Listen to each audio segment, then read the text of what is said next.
Hello मित्रांनो, स्वागत आहे पोलीस भरतीच्या एका महत्त्वाच्या अपडेटमध्ये। मित्रांनो, आजची अपडेट राज्य उत्पादन शुल्क दारूबंदी पोलीस भरती 2026 या संदर्भातली ही अपडेट आहे। खूप महत्त्वाची अपडेट आहे। खूप महत्त्वाच्या जागा या ठिकाणी निघणार आहेत, त्यामुळे या भरतीवर सुद्धा लक्ष असू द्या। वेगळं फिजिकल वेगळं ग्राउंड करण्याची काही आवश्यकता नाही, थोडाफार बदल आहे तो सुद्धा डिस्कस करणार आहोत। त्यानंतर शैक्षणिक पात्रता काय असेल हे पण पाहणार आहोत। ग्राउंड कशा पद्धतीने आहे, पेपरचं स्वरूप कशा पद्धतीने आहे, किती मार्कासाठी पेपर असतो, काय काय विषय पेपर मध्ये आहेत हे सुद्धा कव्हर करणार आहोत। त्यामुळे व्हिडिओ हा तुम्ही शेवटपर्यंत पहा। राज्य उत्पादन शुल्क दारूबंदी पोलीस भरती या संदर्भातला हा व्हिडिओ आहे। खूप महत्त्वाची माहिती कव्हर करणार आहोत, त्यामुळे व्हिडिओ हा सुरुवातीपासून शेवटपर्यंत पूर्ण बघा। खूप व्हॅल्युएबल माहिती तुम्हाला आज मिळणार आहे। तर मित्रांनो, दारूबंदी पोलीस भरती 2023-24 ला ही भरती निघाली होती। त्यानंतर सरळ आताच ही भरती निघणार आहे। जवळपास 600+ अशी पद या ठिकाणी निघणार आहेत।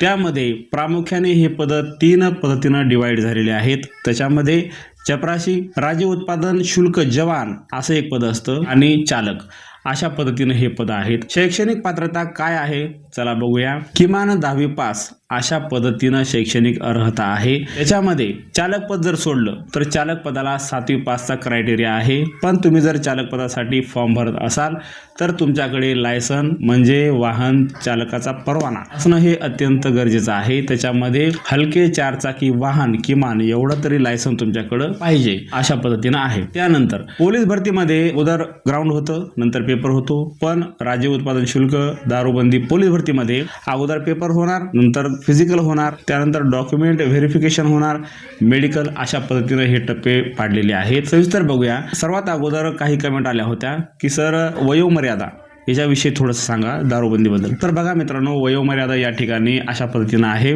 की ओपन कॅटेगरीसाठी वयोमर्यादा आहे 18 ते 38 वय, 18 ते 38 पर्यंत। त्यानंतर एससी कॅटेगरी 18 ते 43, ओबीसी 18 ते 41 अशा पद्धतीनं वयोमर्यादा या ठिकाणी डिवाइड केलेली आहे। पात्रता तुम्हाला सांगितली 10वी पास पाहिजे। फक्त चालक पदासाठी 7वी पास असणं अपेक्षित आहे, पण त्याच्यासोबत लायसन हे सुद्धा गरजेचं आहे। निवड पेपर आधी होणार, ग्राउंड आधी होणार, त्यानंतर डॉक्युमेंट व्हेरिफिकेशन, नंतर मेडिकल अशा पद्धतीनं 4 टप्प्यामध्ये निवड प्रक्रिया ही पार पडणार आहे। 3 टप्पे सुद्धा होऊ शकतात, म्हणजे पेपर, ग्राउंड, डॉक्युमेंट व्हेरिफिकेशन आणि मेडिकल एकत्र होऊ शकतं, परंतु आपण 4 टप्पे या ठिकाणी धरून चलूया। त्यानंतर जागांचं डिवायडेशन कसं होतं मित्रांनो, पोलीस भरतीला ज्या पद्धतीनं जागांचं डिवायडेशन होतं त्याच पद्धतीनं राज्य उत्पादन शुल्क या ठिकाणी सुद्धा डिवायडेशन होतं। म्हणजे थोडक्यात मी तुम्हाला सांगतो, ज्या पद्धतीनं पोलीस भरतीला जिल्हा वाईज जागा ह्या ठिकाणी निघतात, कॅटेगरी वाईज जागा निघतात, त्याच पद्धतीनं याही ठिकाणी जिल्हा वाईज जागा या ठिकाणी कोणत्या जिल्ह्याला किती आहेत अशा पद्धतीची जाहिरात असेल आणि कोणत्या कॅटेगरीला किती जागा अशा पद्धतीची जाहिरात असेल। त्यामुळे हे डिवायडेशन सेम पोलीस भरती सारखंच असणार आहे, त्यात काही वेगळं असणार नाही। त्यानंतर तुम्ही कोणत्या पदासाठी आवेदन अर्ज भरणार आहात त्याच्यावर तुमचा पगार अवलंबून आहे। जवळपास 21,700 ते 69,100 अशा रेंजमध्ये हा पगार असणार आहे। डिपेंड आहे तुमच्यावर, तुम्ही कोणत्या पदासाठी आवेदन अर्ज भरणार आहात। तर चला पेपरकडे बघूया। पेपर कशा स्वरूपाचा आहे तर मित्रांनो, लेखी पेपर हा 120 मार्कासाठी होणार आहे। त्यामध्ये 4 विषयामध्ये हे 120 मार्क डिवाइड केलेले आहेत। कोणते कोणते त्याच्यामध्ये सामान्य ज्ञान 30 मार्क, बुद्धिमापन 30 मार्क, मराठी व्याकरण 30 मार्क आणि इंग्रजी ग्रामर 30 मार्क अशा पद्धतीनं 120 मार्काचा हा पेपर होणार आहे। याच्यामध्ये एक टिप तुम्हाला या ठिकाणी सांगतो की गणित हा विषय यामध्ये अंतर्भूत नाही। गणित विषय सोडून जे वरचे 4 विषय सांगितले, सामान्य ज्ञान, मराठी व्याकरण, इंग्रजी व्याकरण, बुद्धिमापन 30 मार्काला 3×12 120 मार्कासाठी लेखी पेपर होणार आहे। 120 मार्काच्या लेखी पेपरसाठी वेळ किती हे पण खूप महत्त्वाचं आहे। 1.5 तास तुम्हाला 120 मार्काचा पेपर सोडवण्यासाठी मिळणार आहे। त्याच्यामध्ये तुम्हाला जास्तीत जास्त मार्क घ्यायचेत आणि मेरिटमध्ये तुमचं नाव लावून घ्यायचं आहे। पेपरसाठी निगेटिव्ह मार्किंग असणार आहे। निगेटिव्ह मार्किंग म्हणजे काय, 4 प्रश्न तुमचे सलग जर चुकले तर 1 मार्क या ठिकाणी मायनस होणार। ही निगेटिव्ह मार्किंग या पेपरला आहे। पासिंग क्रायटेरिया, लेखी पेपरचा पासिंग क्रायटेरिया काय असेल तर 120 मार्काचा पेपर, त्याच्यामध्ये किमान 45% मार्क घेणं अपेक्षित आहे।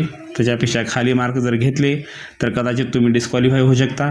त्यामुळं किमान 45% मार्क 120 पैकी घेणं अपेक्षित आहे। अगोदर तुम्हाला सांगितलं 2023-24 ला ही भरती निघालेली होती, त्यानंतर आताच याची जाहिरात पडणार आहे। त्यामुळे एक खूप चांगली संधी या ठिकाणी तुम्हाला मिळणार, कारण तुम्हाला याच्यासाठी वेगळं फिजिकल करण्याची आवश्यकता नाही किंवा वेगळा अभ्यास करण्याची आवश्यकता नाही. जे पोलीस भरतीला तुम्ही करता तेच फिजिकल तुम्हाला इकडे सुद्धा कामाला येऊ शकतं. तोच अभ्यास तुम्हाला इकडे सुद्धा कामाला येऊ शकतो. आता बघूया मित्रांनो, वजन, उंची, छाती कशा प्रकारे.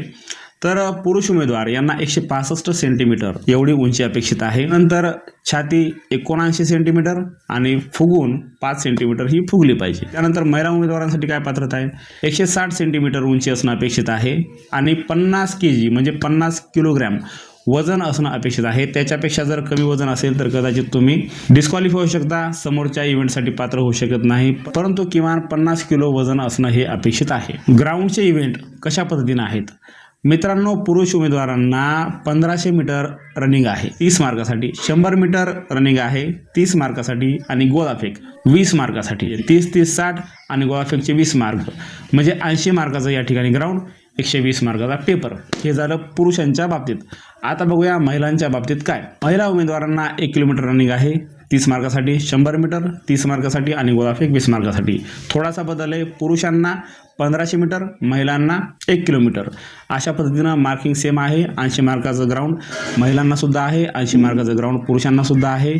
पेपर 120 कॉमन दोघांसाठी. जास्तीत जास्त मार्क घेऊन या परीक्षेमध्ये मेरिटमध्ये आपलं नाव कसं येईल याचे प्रयत्न करायचे. तुम्हाला अगोदर मी सांगितलं याचा प्लस पॉईंट, तुमची पोलीस भरतीची तयारी सुरू आहे. जे सध्याला जे ग्राउंड चालू तुमचं आहे तेच तुम्हाला इकडे कामाला येणार. जो अभ्यास सुरू आहे तोच अभ्यास इकडे तुम्हाला तो कामाला येणार आहे. त्यामुळं इकडे सुद्धा थोडंसं लक्ष राहू द्या. आता सर्वात महत्त्वाचा प्रश्न, ही भरती कधी निघणार. तर मित्रांनो, जुलै ते ऑगस्ट या दरम्यान ही भरती निघण्याची दाट शक्यता आहे. थोडंसं 2-3 महिने आजूबाजूला लक्ष असू द्या. आपल्या चॅनलवर या संदर्भात तर आपण अपडेट देणारच आहोत, पण तुमचं पण थोडंसं काम आहे की थोडंसं आजूबाजूला लक्ष देणं. आपल्या चॅनलच्या माध्यमातून तर ही माहिती तुमच्यापर्यंत पोहोचणारच आहे, परंतु थोडंसं अवेअर राहून आजूबाजूला थोडंसं लक्ष असू द्या, एवढंच या ठिकाणी महत्त्वाचं. तर मित्रांनो, सांगितल्याप्रमाणे 600+ पदं आहेत. खूप चांगली संधी आहे. या संधीचं सोनं करणं हे तुमच्या हातामध्ये आहे. आय होप सर्व प्रश्नांची उत्तर तुम्हाला या व्हिडिओच्या माध्यमातून मिळाली असतील. जास्तीत जास्त डिटेल माहिती देण्याचा आपण प्रयत्न केलेला आहे, पण तरीही काही राहिलं असेल तर कमेंटमध्ये विचारा, त्याची उत्तर देण्याचा आपण नक्की प्रयत्न करू.